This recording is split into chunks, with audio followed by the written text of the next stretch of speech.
जोहार, नमस्कार। हम आपके साथ कानून की बात लेकर हाजिर हैं और हर बार हम आपसे रिक्वेस्ट करते हैं, गुजारिश करते हैं, अनुरोध करते हैं, प्रार्थना करते हैं कि हम कानून की बात में जिस टॉपिक पर, जिस विषय पर आपके साथ रूबरू हो रहे हैं उसको आप ध्यान से सुनिए और आप जानिए कि कहाँ आपको दिक्कत हो रही है न्याय पाने में और कैसे आसानी से न्याय हासिल कर सकते हैं।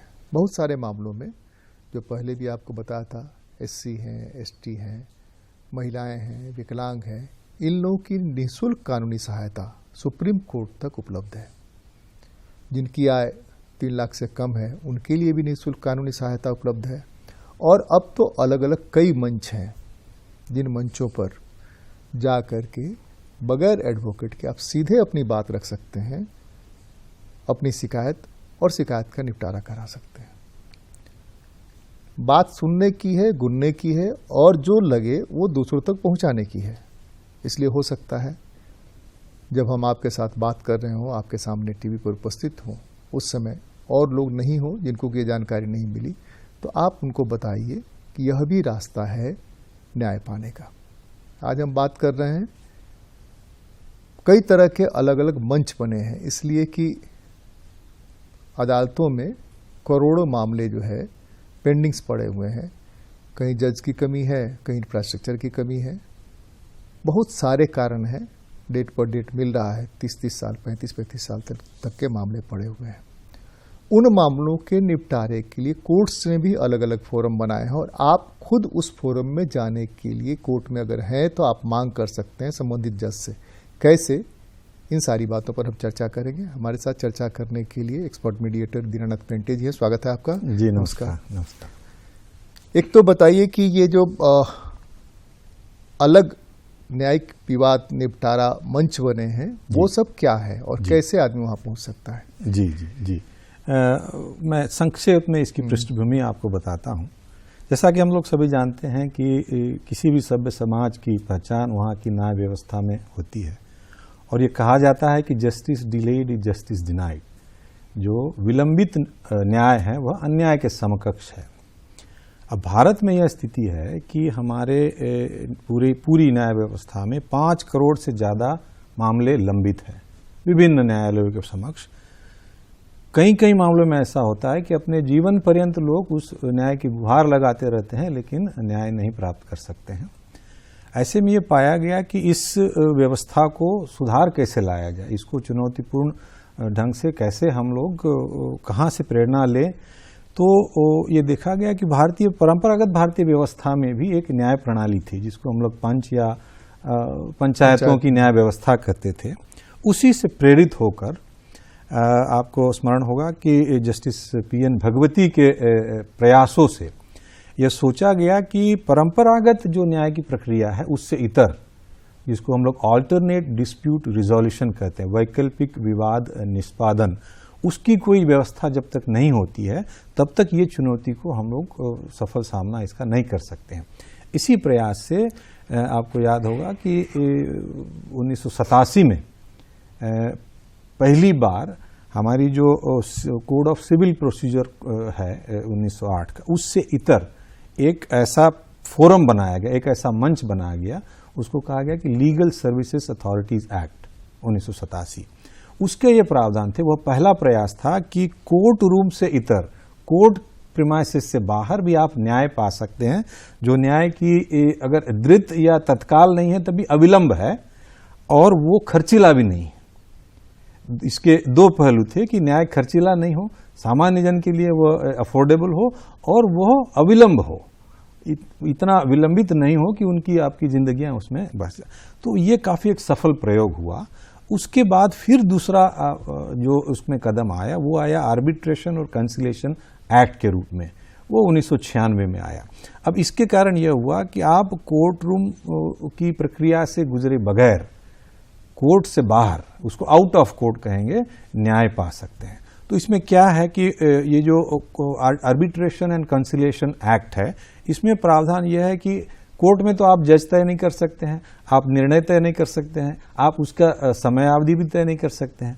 आर्बिट्रेशन में ये है कि जो परिवादी पार्टियां हैं, दोनों पार्टी, वो पहले मिलकर के अपना एक आर्बिट्रेटर अर्थात जज तय करती है, फिर वह जज वो सारी प्रक्रिया को अपने पास ले लेता है और दोनों के समझौते करा करके, आर्बिट्रेशन करा करके एक समझौता होता है जिसको आर्बिट्रेशन अवार्ड कहा जाता है। ये एक सीधी सी प्रक्रिया है जो कोर्ट रूम के बाहर होती है, उसको आप फास्ट ट्रैक भी कर सकते हैं। इससे भी आगे जाकर के जो लीगल सर्विसेज अथॉरिटीज एक्ट हुआ, उसके तहत लोक अदालतें स्थापित की गई।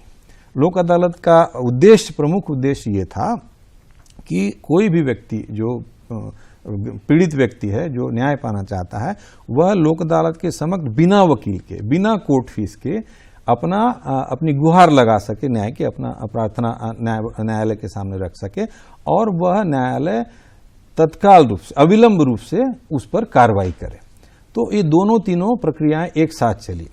तो हमने देखा कि इसमें कानूनी कुछ बाधाएं थी। तो जो कोड ऑफ सिविल प्रोसीजर था, उसमें एक सेक्शन 89 के तहत इन दोनों प्रक्रियाओं को, कानूनी प्रक्रियाओं की मान्यता मिली। अब हमारे सामने कई विकल्प मौजूद हैं। एक तो आर्बिट्रेशन कंसिलिएशन एक्ट, उसी के तहत आप प्राइवेट मीडिएशन भी कर सकते हैं। मतलब दोनों पार्टियां कोर्ट में गए बगैर ये तय करती है कि हाँ, हमारा विवाद है, हमारे और आपके बीच में विवाद है और यह हमारा आर्बिट्रेटर है, हम इसको संयुक्त रूप से आर्बिट्रेटर नियुक्त करते हैं, उसका जो भी फैसला होगा हमें मंजूर होगा। तो उसके बाद फिर प्रक्रिया चलती है, जो सामान्य रूप से गवाही की ये सारी प्रक्रिया चलती है और आर्बिट्रेटर एक न्यायमूर्ति या न्यायाधीश की भूमिका में रहता है जो आर्बिट्रेशन अवार्ड पास करता है। ये हुआ आर्बिट्रेशन और कंसिलेशन का मुद्दा। लेकिन लोक अदालतें इससे भी सरल है। लोक अदालत के सामने आपको यह है कि लोक अदालतों में आप केवल अपनी, एक मिनट यहाँ रुकते हैं। आर्बिट्रेशन जो है, आर्बिट्रेशन में पार्टी का मामला चल रहा है ऑलरेडी कोर्ट में जी, तो कोर्ट को वो अपील करेगा जी, दोनों पार्टी मिल करके, या एक पार्टी पहले पहल करेगा कि भाई हम इस मामले को कोर्ट में बहुत हो गया, यहाँ नहीं कुछ हो पा रहा, तो हम आर्बिट्रेशन में ले जाना चाहते हैं जी, या दोनों पार्टी के अपील करने पर ही, क्या है प्रक्रिया, क्या है? दोनों प्रक्रियाएं इसमें उपलब्ध है। एक तो उन मामलों में जो कोर्ट के समक्ष है, विचाराधीन है, उसमें अगर दोनों पार्टीज ये संयुक्त रूप से कोर्ट को कहती है कि हम इस मुद्दे में आर्बिट्रेशन के लिए तैयार है, तो कोर्ट उसको आर्बिट्रेशन के लिए अलाउ करता है, या कोर्ट आर्बिट्रेटर खुद भी अपॉइंट कर सकता है कुछ मुद्दों में जो बड़े विवाद है उसमें। लेकिन यह निर्णय करने की जो क्षमता है वो विवादित पक्षों में भी रहती है कि वो खुद तय करे, दोनों की सहमति से आर्बिट्रेटर तय करे। ये एक पहलू है। दूसरा एक पहलू है कि कोई विवाद बगैर कोर्ट के सामने गए हुए, हमारा आपसी कोई विवाद है, तो इस कानून के तहत उसको बोलते हैं private mediation under arbitration and conciliation act. तो प्राइवेट मीडिएशन में हम और आप तय करते हैं कि हमारा ये आर्बिट्रेटर होगा और हम उसके फैसले को मान्य करेंगे, तो वो प्राइवेट मीडिएशन का तरीका है।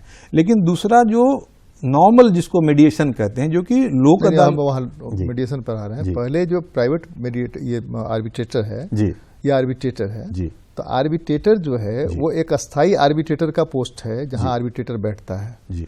उसमें आपको सिलेक्ट करना है कि 4-5 या 2 जो है उसमें से हमारा आर्बिट्रेटर कौन हो जी जी, उनका भी एक्रेडिशन होता है, जज भी तय कर सकते हैं कि हमारा आर्बिट्रेटर कौन होगा जी। और तीसरा ये कि हम प्राइवेट मामले में जाना चाहते हैं तो ये हम सिलेक्ट कैसे करेंगे और किस प्रक्रिया के तहत आर्बिट्रेटर तय करेंगे कि हमारा आर्बिट्रेटर ये होगा, कोर्ट में गए बगैर, इसलिए कि कोर्ट में एक प्रक्रिया है, स्टाम्प ड्यूटी भरिए और फिर ये तय करिए, वो तय करिए। उसी के साथ जुड़ा हुआ ये सवाल है कि इसमें एडवोकेट की भूमिका है कि नहीं और कितनी है? हाँ, दोनों इसमें, जब आपका केस मुकदमा जब चलता है कोर्ट में तो निश्चित रूप से आप वकील उसमें रहता ही है जो आपकी पैरवी करता है।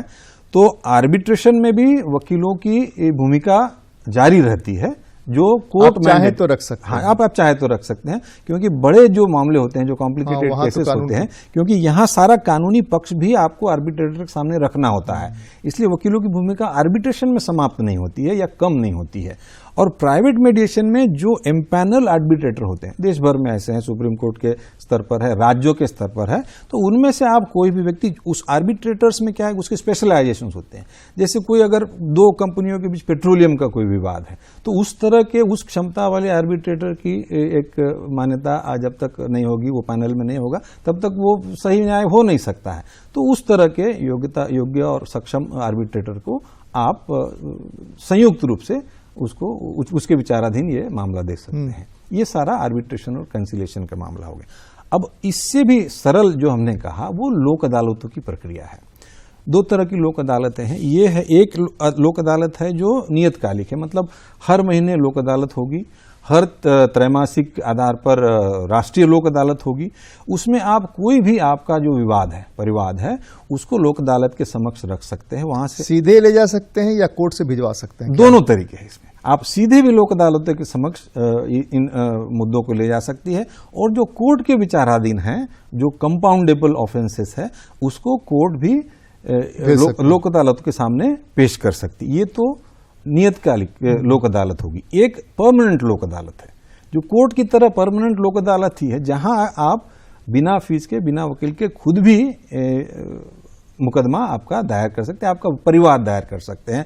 जो यूटिलिटी सर्विसेज जिसको हम लोग बोलते हैं, उनके खिलाफ, जैसे पोस्ट टेलीग्राम है, बिजली विभाग है, या अन्य सारे जो सेवा प्रदाता हैं, उनके खिलाफ भी आप ये मुकदमे वहां दायर कर सकते हैं। उसमें कोर्ट की तरह ही प्रोसीडिंग होता है, लेकिन वो एक निश्चित समयावधि में कंप्लीट हो जाता है। और उसके फायदे ये हैं परमानेंट लोक अदालत के और लोक अदालत के भी, कि वहां आपको किसी तरह की कोर्ट फीस नहीं लगती, वहां आपको कोई भी वकील रखने की जरूरत नहीं होती, जब तक कि बहुत ज्यादा आपका पेचीदा आपका मसला नहीं हो। और तीसरा ये है कि ये जो इनके सेटलमेंट्स होते हैं लोक अदालत के या परमानेंट लोक अदालत के, ये इसको बोलते हैं फाइनलिटी उसमें होती है। उसके खिलाफ आप अपील नहीं कर सकते हैं। आप किसी भी कोर्ट में, हाई कोर्ट में या सुप्रीम कोर्ट में, लोक अदालत, परमानेंट लोक अदालत या मीडिएशन, इसके जो सेटलमेंट एग्रीमेंट होते हैं, इसकी चुनौती नहीं दे सकते हैं। तो इस तरह से आप वंस फॉर ऑल, जिसको हम बोलते हैं, विवादों का निपटारा कर सकते हैं। ये अविलंब है, और आपकी इसमें स्वेच्छा से, आपकी सहमति से, आपके समझौते में शामिल होकर के ये निर्णय आप अपने लिए खुद करते हैं। आर्बिट्रेटर, लोक अदालत और अस्थायी लोक अदालत, जी, इन तीनों में जी, जो फोरम है, फोरम के जो पीठासीन पदाधिकारी हैं, जी, उनको राइट्स कितने हैं कि वो बुला सकें? जैसे कोर्ट को यह राइट है कि कोर्ट बुला सकेगा, जी, आप नहीं आएंगे सम्मन करेगा, नहीं आएंगे वारंट जारी करेगा, नहीं आएंगे कोर्ट की जब्ती करेगा। कोर्ट को यह राइट है। जी, ये अदालतें जो हैं, ये अदालतें सिर्फ सहमति पर चलेंगी, या इनको भी राइट है कि हम सम्मन भेज रहे हैं, नहीं आएगा तो हम वारंट इशू कर सकते हैं? जी, लगभग कोर्ट या माने कोर्ट के समकक्ष अधिकार यहाँ परमानेंट लोक अदालत को है। बाकी लोक अदालतों को, क्योंकि बाकी लोक अदालतों ये दंडनीय अपराध माने उनके पास है नहीं, क्योंकि ज्यादातर केसेस जो है वो कोर्ट इनको रेफर करता है, चाहे हाई कोर्ट करे, चाहे सिविल कोर्ट करे, चाहे आर्बिट्रेटर। उस समय पीठासीन पदाधिकारी कौन होते हैं? जो लोक अदालतें हैं उसमें पीठासीन पदाधिकारी कौन? उसकी नियुक्ति सामयिक रहती है, जजेज ही होते हैं। जजेज ही होते हैं। अमूमन लोक अदालतों को नोटिफाई करेगा, जो सिविल कोर्ट या डिस्ट्रिक्ट कोर्ट जो अथॉरिटी है, वो अथॉरिटी हर स्तर पर, हाई कोर्ट के स्तर पर भी होता है कि बेंच जो हेड करते हैं हाई कोर्ट में, वो सिटिंग जज होते हैं, और सिविल कोर्ट में भी, डिस्ट्रिक्ट कोर्ट्स में भी जो जजेस हैं कोर्ट के, वो उसको पीठासीन पदाधिकारी रहते हैं। लेकिन दूसरे सदस्य वो आम नागरिक भी हो सकते हैं या स्पेशलिस्ट भी हो सकते हैं। इसके लिए एक सिंपल एप्लीकेशन देना है और कुछ नहीं करना। जी, जी, कोर्ट वहां जाना है इस फोरम में और एप्लीकेशन देके कहना है कि भाई हमारा ऐसा ऐसा मामला है, और वो बताएंगे भाई फला डेट में आप आइए, हम दूसरी पार्टी जो है, दूसरी पार्टी को बुलाने की कोशिश करें। इतनी सरल इसकी प्रक्रिया है। ठीक है, दूसरे फोरम्स। अब तीसरा जो प्रकार है इसका, वो मीडिएशन का है। मीडिएशन में ये है, मीडिएशन और आर्बिट्रेशन में अंतर है। मीडिएशन और आर्बिट्रेशन में अंतर यह है कि वहां आप एक तरह से जज की नियुक्ति करते हैं अपना फैसला करने के बारे में, दोनों पार्टियां, या कोर्ट खुद आर्बिट्रेटर नियुक्त करके आपको देता है कि मेरे बगैर या कोर्ट के बगैर या मेरी जगह पर आर्बिट्रेटर आपका सारी बात सुनेंगे और उसका फैसला करेंगे। मीडिएशन इससे इतर है। मीडिएशन में केवल कोर्ट, जिसको हम लोग कोर्ट एनेक्स मीडिएशन बोलते हैं, जो कि कोर्ट के सुपरविजन में होता है, चाहे कोई भी कोर्ट हो, डिस्ट्रिक्ट कोर्ट हो, हाई कोर्ट हो या सुप्रीम कोर्ट हो, तो कोर्ट उसको रेफर करता है एजेंसी को। एजेंसियां मतलब जिले के स्तर पर डीएलएसए होती है, डिस्ट्रिक्ट लीगल सर्विसेज अथॉरिटी। राज्य के स्तर पर हर राज्य में स्टेट लीगल सर्विसेज अथॉरिटी है, वैसे ही सुप्रीम कोर्ट में नेशनल लीगल सर्विसेज अथॉरिटी है। तो कोर्ट अपने समक्ष जो केसेस आते हैं, जो भी विवाद है, अगर वो कंपाउंडेबल है, माने क्षमा योग्य है, या उसको कहिए प्रशमनीय है, जिसमें कि सजा मौत की नहीं है, या ऐसे मुद्दे जो स्टेट के खिलाफ है, जैसे PIL है या राज्य के खिलाफ, इनको छोड़कर सारे जो कंपाउंडेबल ऑफेंसेस है उनमें अगर जज ये देखता है कि इसमें समझौते की गुंजाइश है, अगर उसके विवेक में या इसमें समझौते की गुंजाइश दिखती है, तो वह केसेस को रेफरल उसको बोलते हैं, रेफर करते हैं अथॉरिटी को। अब अथॉरिटी का ये काम होता है कि उनके सामने जितने मीडिएटर्स का जो पैनल है उसमें से वो उस केसेस को मीडिएटर्स को अलॉट करे। उसके बाद मीडिएटर्स उस केस को टेकअप करते हैं और दोनों पार्टी में अपने मीडिएशन की जो एक तरीका है, उसमें मीडिएशन रूल 2015 बने हुए हैं। सुप्रीम कोर्ट ने भी मीडिएशन रूल्स को अब काफ़ी उसको एक्सप्लेन किया है। वो एक वेल सेटल्ड अब ना है कि मीडिएटर्स कौन होंगे, मीडिएटर की भूमिका क्या होगी, उनके सेटलमेंट एग्रीमेंट का क्या परिणाम होगा, पार्टी उनके सामने कैसे कंडक्ट करेगी। तो उसके बाद मीडिएटर उस प्रक्रिया को संभाल लेते हैं। अब जैसे ही आपका केस मीडिएटर के सामने समक्ष जाता है तो दोनों पार्टीज उनके समक्ष पेश होती है और अपना अपना पक्ष रखती है। ये पक्ष सुनने की भी प्रक्रिया है। कुछ पारिवारिक तरह के जो मुद्दे होते हैं उसमें ये मीडिएटर के विवेक पर छोड़ा जाता है कि वह दोनों पार्टीज को एक साथ बैठा करके, दोनों पार्टीज को अलग अलग और जैसा उचित उस केस की आवश्यकता के अनुसार वो मीडिएशंस को, मध्यस्थता को 1, 2, 3, 4, 5 इस तरह की डेट्स में उसको, सिटिंग्स में उसको पूरा करने के प्रयास करते हैं। 90 दिन का समय हमारे पास होता है कि जो फर्स्ट डेट ऑफ अपीयरेंस है पार्टीज का, उससे अधिकतम 90 दिन में हमको मीडिएशन को समाप्त करना है। अब उसमें से मीडिएशन के सामने जो मान लीजिए कोई भी केस अगर आता है तो उसके 3 संभावित परिणाम हो सकते हैं। एक तो ये है कि 1, 2, 3 सीटिंग्स के बाद ये मध्यस्थता पूर्ण हो, सफल हो। उस स्थिति में एक मीडिएशन सेटलमेंट एग्रीमेंट बनाया जाता है। दोनों पक्षों की सहमति से, दोनों पक्षों के अगर वकील है उनकी भी सहमति से एक सेटलमेंट एग्रीमेंट बनता है, जिसको कि दोनों सभी पार्टी उसको उस पर सिग्नेचर करती है कि ये हमारे समझौते के अनुसार अंतिम रूप से हमारे लिए यह निर्णय है। उसको फिर उसी रेफरल कोर्ट को वापस भेजा जाता है डिक्री पास करने के लिए, चाहे वो डिस्ट्रिक्ट कोर्ट हो, हाई कोर्ट हो। दूसरा संभाव्य जो आउटकम हो सकता है कि वो सफल ही ना हो, दोनों पार्टी या कोई एक पार्टी, एक पक्ष जो है वो उसमें राजी नहीं हो, तो वो एक असफल मीडिएशन के रूप में माना जाता है और उसको फिर उसी रेफरल कोर्ट को वापस कर दिया जाता है। तीसरा और थोड़ा कम उसमें एक आउटकम ये हो सकता है कि कोई पार्टीज आए ही नहीं, क्योंकि बावजूद इसके कि कोर्ट ने ये रेफर किया हो, चाहे वो डिस्ट्रिक्ट कोर्ट या हाई कोर्ट हो, कतिपय कारणों से पार्टी उसमें मीडिएशन में शामिल ही ना होना चाहे या हो नहीं पाए, दोनों स्थितियों में, तो उसको एक नॉन स्टार्टर्ड मीडिएशन के रूप में हम लोग मीडिएटर्स जो होते हैं वो फिर उसको 2, 3, 4 बार उनका इंतजार करके, प्रयास करके उनके उपस्थिति का, फिर उसको वापस कर देते। फिर वह जाकर के एडजुडिकेशन का जो प्रोसेस है हमारा। इसमें जो सवाल उठता है वो ये है कि कोर्ट्स जब भी मीडिएशन के लिए भेजती हैं जी, तो आमतौर पर दोनों पक्ष की सहमति होती है या कम से कम एक पक्ष की सहमति होती है कि वो जाकर के वहां पर मामले में मीडिएशन करा करके मामले को सेटल कराए। आमतौर पर दोनों पार्टियों के हस्ताक्षर होते हैं, सहमति है तो हस्ताक्षर होंगे कि हाँ हम सहमत हैं इस काम को करने के लिए। तो वैसी स्थिति में अगर पार्टी टर्नअप नहीं होता है, जो रेफरल कोर्ट है वो या मीडिएटर की क्या भूमिका है? जी, इसमें ऐसा है कि ये जो दोनों पार्टीज की सहमति आवश्यक नहीं है।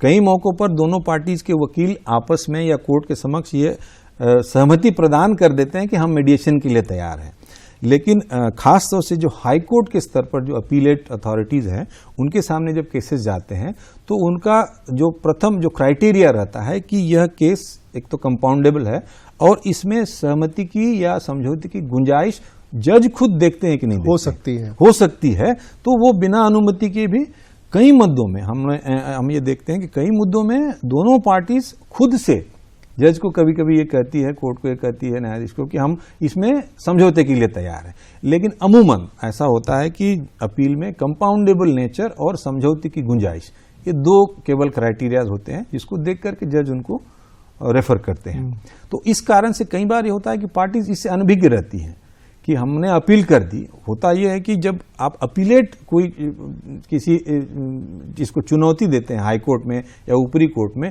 तो हमें मान के चलते हैं कि अब काम सब वकीलों का है, हमारी कोई भूमिका नहीं है, एक समाप्त हो गया, उसको फॉलो अप नहीं करते हैं। तो कई बार पार्टीज को ऊपर के स्तर पर इन मीडिएशन का या ऐसे हाईकोर्ट के इस आदेश का पता भी नहीं रहता है। तो ये मीडिएटर्स का ये फिर ये भूमिका है कि उनको बुलाएं, उसमें शामिल करें और उनको प्रेरित करें, और इस तरह से। अब इसमें मीडिएशन में दूसरी खूबी ये है कि ये निःशुल्क है। आपने जो भी कोर्ट फीस पहले जहां जहां नीचे के कोर्ट्स में आपके विवादों में आपने दी है, वो आपको रिफंड हो जाती है। तीसरा बात यह है कि आपके मान लीजिए एक मुकदमा आपका कोर्ट के सामने या कोर्ट के माध्यम से मीडिएशन के लिए आया, लेकिन उसके नीचे उसके जड़ में कई सारे मुकदमे हैं जो कि इस विवाद का हिस्सा नहीं है, या इसमें जो प्रेयर या प्रार्थना की गई है या जो रिलीफ मांगा गया है उससे इतर मुद्दे भी उसमें शामिल है। उन तमाम मुद्दों को भी आप व्यापकता दे करके एक साथ उसमें सुलझा सकते हैं, क्लब कर सकते हैं। और वो कोर्ट मान्य करता है कि अगर आपसी सहमति से ये सारे विवाद एक साथ सुलझ रहे हैं तो कोर्ट के लिए तो वो इससे अच्छी कोई बात ही नहीं। यहाँ भी फिर सवाल उठता है कि एक मामला आया रेफर होकर के, उस मामले में जब ये मीडिएटर बात कर रहा है, सुन रहा है, तो ऐसा प्रसंग उठा कि और 4-5 केसेस हैं जी। तो दो स्थिति है, उसके पास तो सिंगल मामला आया है, सिंगल मामले में वो अपना एग्रीमेंट करे, अगर समझौता होता है नहीं तो रेफर करे जी। और अगर एग्रीमेंट करने की गुंजाइश बनती है तो बाकी जो केसेस हैं उस केसेस को उस मीडिएटर के पास आएगा, या उस केसेस के लिए वो कोर्ट को अपील करेगा या अथॉरिटी को अपील करेगा, या सिर्फ यह लिख देगा कि भाई और सारे मामले जो चल रहे हैं इस समझौते के बाद ये वापस ले लेंगे, दोनों पार्टी वापस ले लेंगे और कोई मुकदमा दूसरा दायर। इसको समझाता हूं। मान लीजिए एक पारिवारिक विवाद है, डोमेस्टिक वायलेंस का है या 498 का कोई केस है, दहेज का मुकदमा है। हाई कोर्ट के माध्यम से जब एंटीसिपेटरी बेल के लिए पति गया है और आपके सामने मीडिएटर के सामने आया, जब आप सिंगल सेशन और डबल सेशन मीडिएटर उसमें करता है तब पता चलता है कि परिवार के सदस्यों ने भी एक दूसरे के खिलाफ, चाहे पत्नी के भाई ने ससुर पर या पति के किसी पारिवारिक सदस्य ने समधी पर, इस तरह के 2, 3, 4 एक दूसरे के खिलाफ अलग अलग मुकदमे कर चुके हैं। तो हम ये मीडिएटर ये जानने की कोशिश करता है कि इसकी जड़ में इसके और भी जो मुकदमे हैं उनको आप पहले जान लें, क्योंकि एक मुकदमा ये भले ही अगर सुलह हो जाए, इसमें अगर बाकी सारे मुकदमे चलते रहेंगे तो वो विवाद किसी न किसी रूप में निरंतर में चलता रहता है। अगर उस विवाद को, इस पारिवारिक विवाद को आपको समाप्त करना है तो तमाम केसेस जो इससे उपजी है उसको समाप्त होना जरूरी होता है। तो केवल आपके लिए ये होता है कि दोनों पक्षों की सहमति कि उन तमाम मुद्दों को, केसेस को, जो कंप्लेंट केस हो, पुलिस केस हो, उसको हम लोग टर्मिनेट या विड्रॉवल उसको कहते हैं, उसके लिए तैयार हैं। और उस प्रक्रिया में जो भी सहकार की या सहयोग की भूमिका आवश्यक होगी वो हम करेंगे। उसमें डेट्स आप दे सकते हैं कि इस तारीख को इस कोर्ट का या इस थाने का ये मुकदमा है, ये विड्रॉवल के लिए एप्लीकेशन होगा, उसके बाद ये मसला आगे बढ़ेगा। उन तमाम चीज़ों को जो सेटलमेंट एग्रीमेंट में आप उसको ड्राफ्ट कर लेते हैं तो कोर्ट उसको अमूमन अपनी डिक्री में शामिल कर लेता है और ये ऑर्डर पास होता है कि दोनों पक्ष इन मुद्दों को, क्योंकि कुछ कुछ मुद्दे ऐसे हो सकते हैं जिसमें कि वो कोर्ट को एक विशेष रूप में उसमें निर्णय लेना पड़ता है और आदेश पारित करना पड़ता है कि हाँ, इसके विड्रॉवल में या इसके टर्मिनेशन की प्रक्रिया, मान लीजिए मुकदमा चल रहा है लोअर कोर्ट में, सिविल कोर्ट में, सेशंस कोर्ट में, और ये अपील आप जब हियर करते हैं हाई कोर्ट के स्तर पर, तो हाई कोर्ट के आदेश के बगैर उसके विड्रॉवल की या टर्मिनेशन की प्रक्रिया शुरू नहीं होती है। तो हाई कोर्ट के डिग्री का वो हिस्सा होता है जो समझौता आपने किया है। तो ये खूबी उसमें, एक साथ उसमें सारे मुद्दों का निपटारा हो गया, सारी कोर्ट फीस आपको वापस मिल गई और उस विवाद को जड़ से आपने खत्म किया। कानून की बात में अभी हमने आपके साथ चर्चा की कि बहुत सारे फोरम लीगल सर्विस अथॉरिटी के ऐसे हैं, मीडिएशन है, कंसिलिएशन है या आर्बिट्रेशन है, लोक अदालत है, अस्थायी लोक अदालत है, वहाँ निःशुल्क आप अपने मुकदमों के बारे में बात कर सकते हैं और वहाँ से जो अवार्ड होगा उस अवार्ड से वो फैसले के बराबर ही होगा जज साहब के, और जज साहब ही करेंगे, बताएंगे उसको, तो आपको आसानी से न्याय मिल सकता है। न्याय पाने के लिए आपको सिर्फ लीगल सर्विस अथॉरिटी जाना है, आपको बताना है कि किस वर्ग से बिलोंग करते हैं, तो निःशुल्क आपको उपलब्ध कराया जाएगा। आप अपने न्याय की लड़ाई इसलिए नहीं रोकिए कि आपके पास पैसा नहीं है, आपके पास अप्रोच नहीं है, आपकी हैसियत नहीं है। आपको न्याय दिलाने के लिए देश का सर्वोच्च न्यायालय तत्पर है लीगल सर्विस अथॉरिटी बना करके, उसका फायदा लीजिए। बहुत बहुत धन्यवाद। नमस्कार, जोहार।